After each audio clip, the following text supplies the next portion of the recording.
You won't want to miss today's video. Stick around until the end for a surprise. Struggling in drowning is basically a law. Who doesn't want to avoid that? Right now, we can't get the kids out, but Rick and his buddy decided to play food delivery.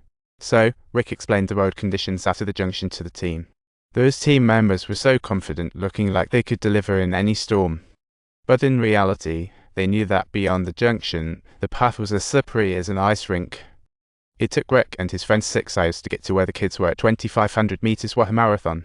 It took the SEALs over 7 hours just to get to 2,300 meters. Now that's a long game. But they finally saw the kids, bringing food and batteries. This was their first takeout in 11 days. The team checked the oxygen tanks and realized they were burning through it faster than a sports car. Things were getting tense. This meant that one of the SEALs had to stay back, becoming the oxygen guardian.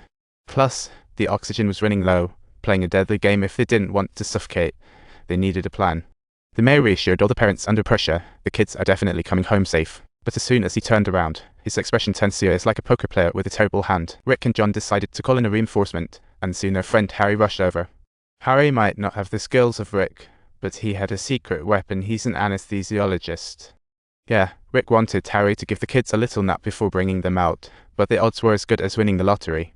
The dose relied entirely on Harry's experience. Too much meant never waking up, and too little. Yikes, that would be worse. Harry flat out refused, and John quickly interrupted. He didn't want things to end worse. As time slipped by, it had reached day 15, and the SEALs continued delivering food in fast food mode. But one team member got his oxygen tank caught in the ropes during the journey. Talk about the train wreck. In the chaos, he desperately slapped the valve, finally stopping the leakage, but the lack of oxygen felt like losing Wi-Fi. Whether moving forward or back was like crossing the valley of death, and ultimately, this team member suffocated. Everyone seeing the body being brought out felt more than sadness. It was a wave of despair, truly unsettling. The kids were a glimmer of hope, but this incident made Harry waver. Since the kids could be doomed, why not take the risk? He told Rick he could whip up an anesthetic that would last about 30 minutes. Transporting the kids from 2,500 meters to the exit would take 6 minutes, 11 hours. As long as they timed it right, they could theoretically pull off the rescue. But they estimated only 3 minutes 5 kids would survive. While harsh, it was still better than everyone heading for the great beyond. The mayor immediately called a secret meeting. Who would dare spill the beans? The standard rescue method had a 0% success rate, but now they had a new approach. Though it might cost some lives, they knew they had no choice. After a brief hesitation, the mayor decided to let Harry enforce the plan quickly. This news had to stay under wraps. Things escalated quickly, and before they knew it, it was day 16. Harry explained to the top members how to give the kids shots underwater. Preparations had to be perfect. With the rising pressure, they embarked on an unprecedented anesthetic rescue. It was time for a grand adventure. They placed government-sponsored oxygen tanks in each chamber to ensure no supply drop on the way back. The total of 5 of them swiftly arrived in front of the kids, prepared to take away the first adorable little one. They chose the slightly bigger kids for the first round. After all, the masks were no joke. After the first kid was anesthetized, they bound him up like a puppet to ensure he wouldn't wake up mid-escape and cause trouble. If anything went wrong, they'd be in serious trouble. This was a full-on effort.